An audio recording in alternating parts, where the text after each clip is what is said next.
Hey nosies, and welcome to another episode of Still Drinks on Deck. I am your narrator DJ U-KNO, and I am Deacon Do Wrong. I know you lying. And these are real life stories. If this is your first episode, I would like to welcome you to my channel. What up, though? Spill Drinks on Deck is a short story mystery comedy series where part 1, you guess what happens at the end of the episode, and in part 2, I give you the reveal. If you're interested, come on and have a seat. I got another story for you. I ask that you fasten your seatbelts, embrace for impact, and try not to poop your drawers. Ladies and gentlemen, we have now begun our final descent into 5-Star International Airport, and the seatbelt light is on, and the turbulence is gonna be heavy. Oh, hell nah, let me out of here, cuz. Homie bust down on came off. It's a midget twerking with no ass. Like, what type of weird ass episode it is, homie? Talking about honest and uncomfortable.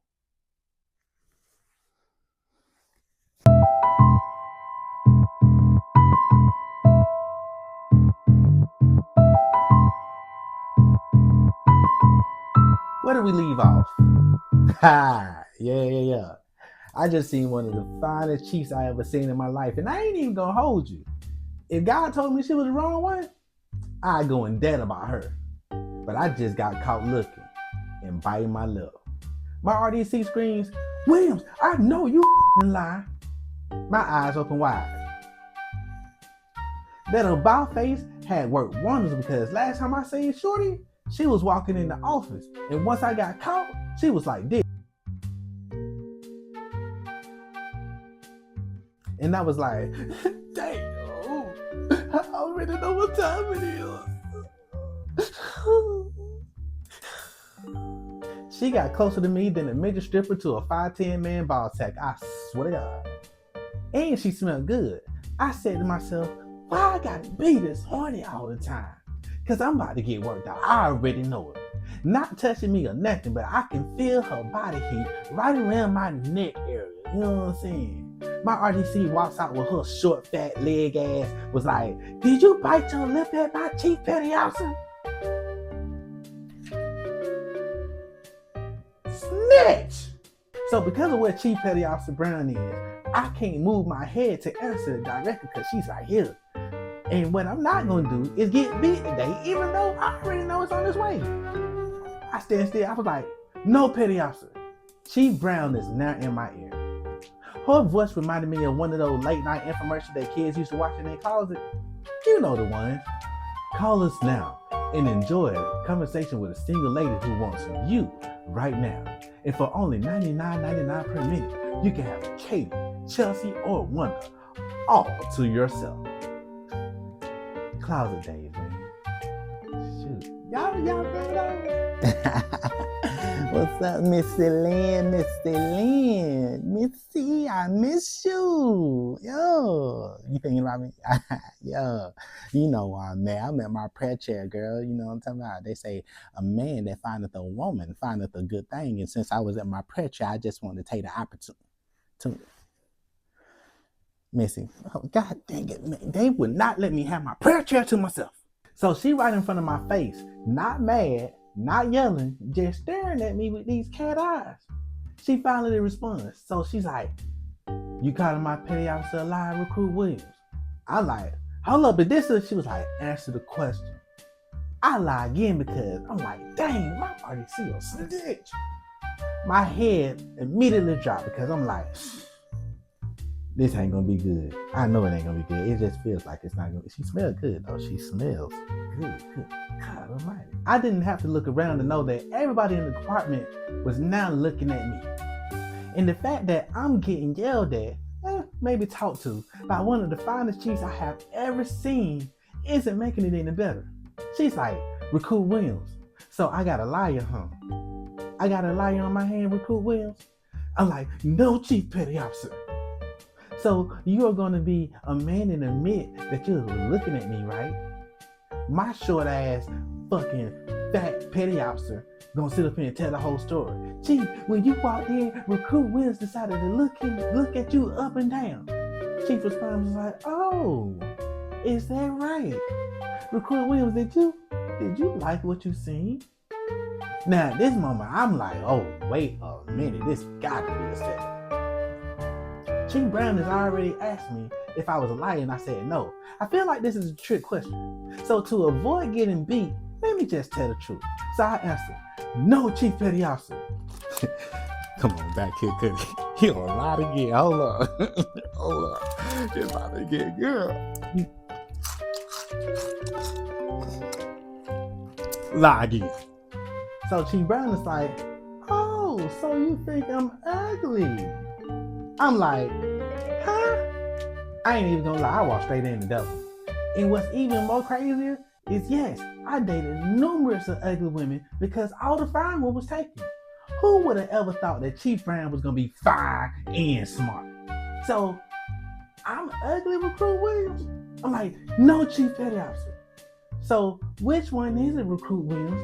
As she stepped back so I could see her in all her glory. Yes. Yes. So Chief Brown is like, do I look good or am I ugly, Recruit Williams? So at this point, I'm like, I'm tired of the trick question. So let me go ahead and continue lying so it can sound like I'm telling the truth. You fine, Chief Williams. I know you lie. Before Chief Brown can even respond, my short, ugly ass petty officer is down my neck, no diddy, and giving me the business pause verbally. Stupid ass. He about to get beat. Chief Brown is like, no, PO2. I got it. Recruit Williams, she said in her soft voice. Thank you for admiring me. Sometimes I appreciate a man who takes ownership of his mistakes and has an eye for good taste. Do you happen to work out, Recruit Williams?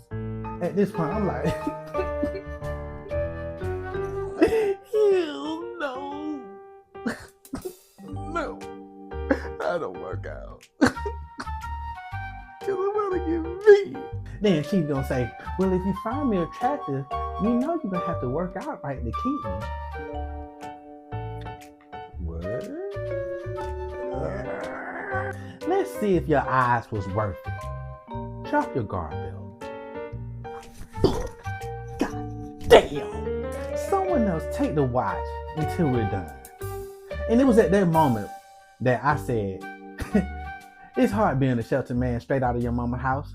Like, you send me into the Navy with all these options, then this fine ass chief walk in, and I lost my girl to my homeboys in the pool, and all I was doing was looking towards my future. Missy, I got this song for you, baby. Cause I don't want to give you the wrong impression. I need love and affection. Hope I am not Santa too. Fucking prayer chair, man. So Chief Brown is like, Recruit Williams, let's do 8 counts on my cadence. Ready? 1, 2, 3, 4, 5, 6, 7, 8. Huh? Chief Brown is like, where's my 1? We're gonna be here for a long time, Recruit Williams. Let's go. And she wasn't playing either. By the time I got done with 8 counts, my arms was noodle, abdomen was tight, butt cheeks clenched shut. I couldn't shit for about a week. All because I decided to look at the chief in the wrong way. So at the end of the day, whenever she would walk in, I would look right past her, right at the door. I knew she was coming, and then I immediately started sweating PTSD. Because I knew at some point I was going to fold again, as she always looked behind her right into my face to ensure she earned my respect. What's the moral of the story? As a man, we're going to face times of difficulties. That should not deter you from your dreams or admirations. Never let something that seems appealing knock you off your course, but better yet, face those adversities head on. Be confident, be intentional, and be authentic. There's only one you, and that you is worth every bit of attention that you get. Live life, enjoy time, and if she ever decides to give it to you, drop straight wood and blow her motherfucking mind. That concludes this week's episode of Spill Drakes on Deck. Ladies and gentlemen, we have now landed safely at 5-Star International Airport. We ask that if this is your final destination, please gather all of your belongings. Whatever dignity is left will be collected and never returned again. For those who want to continue to follow along for the next episode, I'll see you at the same time next week on the same platform. But until then, and as always, dream big and be great.